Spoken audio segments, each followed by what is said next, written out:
이런 독점 구조를 깨려면 영우남 유권자들이 유연한 선택을 할 필요가 있습니다. 지난번에 A당을 뽑아 찍었더라도 다음 번에 B 정당을 찍을 수 있어야 되고 왔다 갔다 해줘야 되는 거예요. 왔다 갔다 해줘야 정치인이 경계심을 갖죠. 내가 잘 못하면 떨어질 거야. 혹은 우리 정당이 잘 못하면 이번에 표 못 받을 겁니다. 라는 생각해야 열심히 할 거 아니에요. 유권자들이 마음이 변덕스러워야 됩니다. 내가 지금까지 A당 찍어왔지만 너희들 일 못해? 난 B당 갈 거야 라고 과감하게 바꿔줘야 되는 거예요. 그리고 그 변덕스러움에 가치를 부여해야 되거든요. 그래 책임 정치가 노는 거고 국민을 무수할 줄 압니다. 국민 정치인들. 다만 유권자 탓만 할 게 아니라 다른 선택을 할 수 있도록 열세인 당에서 꾸준히 경쟁력 있는 후보를 내야 한다는 지적이 나옵니다. 이 문제에 대해서 이 돌파구를 만들어내는 거는 정치 집단이 할 수밖에 없습니다. 그랬을 때 유권자가 이 경쟁의 구도를 다시 인식을 하게 되는 것이지, 유권자가 각성을 해가지고 정당을 변화시켜라라고 얘기를 하는 건 선후관계가 바뀐 겁니다. 국민의힘 계열 정당은 호남에서 당원이 작겠죠. 다른 지역하고 비교가 안 될 겁니다. 마찬가지로 민주당 계열 정당은 TK의 당원 숫자가 절대적으로 작을 거예요. 그러면은 중앙당에서 특별한 배려를 해줘야 됩니다. 재정적이거나 인적 지원을 특별하게 해야 됩니다. 그래서 그 지역에 있는 당원들이 일상적으로 그 지역 유권자들을 대상으로 해서 그 상시적으로 활동을 할 수 있는 시스템을 갖춰줘야 되는 문제가 있고요.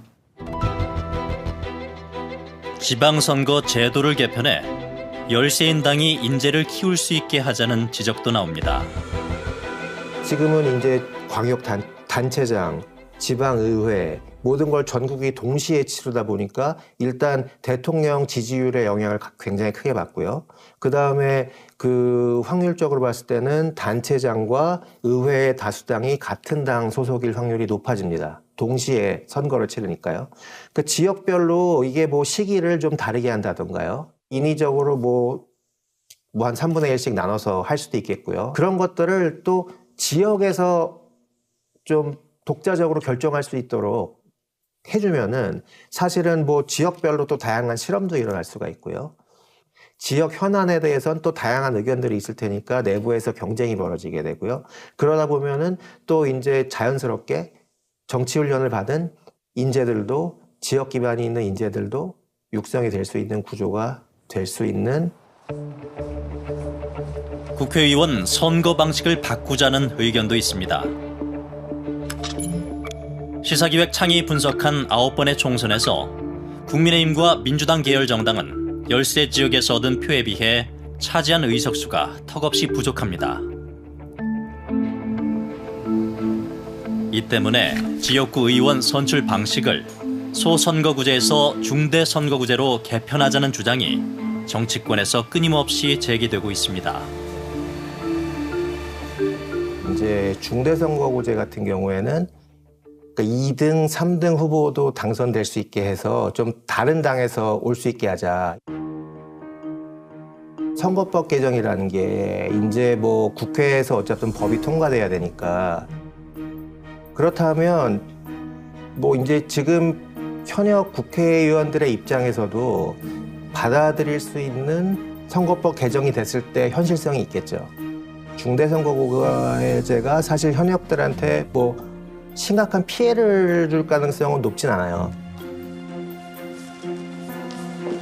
비례대표 방식도 보완하자는 목소리도 나옵니다. 현재는 각 정당이 전국 득표율에 따라 46석의 비례대표를 나눠 갖습니다. 그런데 이 숫자를 늘리고 수도권, 영남, 호남 등 권역별로 인구에 따라 비례 의석수를 배정하는 권역별 비례대표제를 도입하자는 것입니다.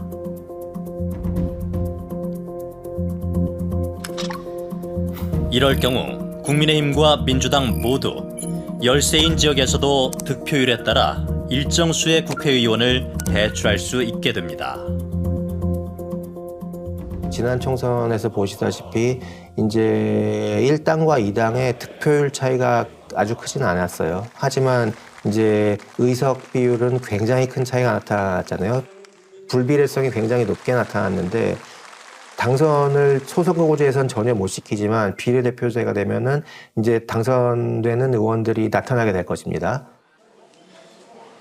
권역별 비례대표 의석이 충분히 확보된다면 사실 그 문제를 바꿀 수 있는 굉장히 해결할 수 있는 좋은 대안이 될 수 있죠. 이제 문제는 국회의원 정수를 늘리는 거는 국회의원들은 반대하지 않을지 모르겠으나 이제 우리 시민들이 반대한다는 것이 가장 큰 문제입니다. 1위 후보가 일정 득표율을 넘지 못하면 1, 2위만 다시 투표를 하는 결선 투표제를 도입하자는 주장도 있습니다. 우리나라의 어떤 권력 자원이 어떻게 배분되는지 본다면 지역주의, 지역 균열에 기반한 투표 형태는 그렇게 이상하지는 않습니다. 왜냐하면 우리나라는 대통령 중심제잖아요. 누가 대통령이 되냐에 따라서 모든 권력 자원이 배분이 되고 인사라든지 결선 투표라면 제3 후보가 끝까지 갈 수가 있습니다. 제3의 후보, 제3의 정당의 대권 후보가 대통령 선거 결선까지 올라갈 수 있는 구조가 된다면 그 제3 세력이 많은 지분을 얻을 수 있고 그 지분을 통해서 특정 정권을 좀 더 탈지역주의화 시킬 수 있거든요.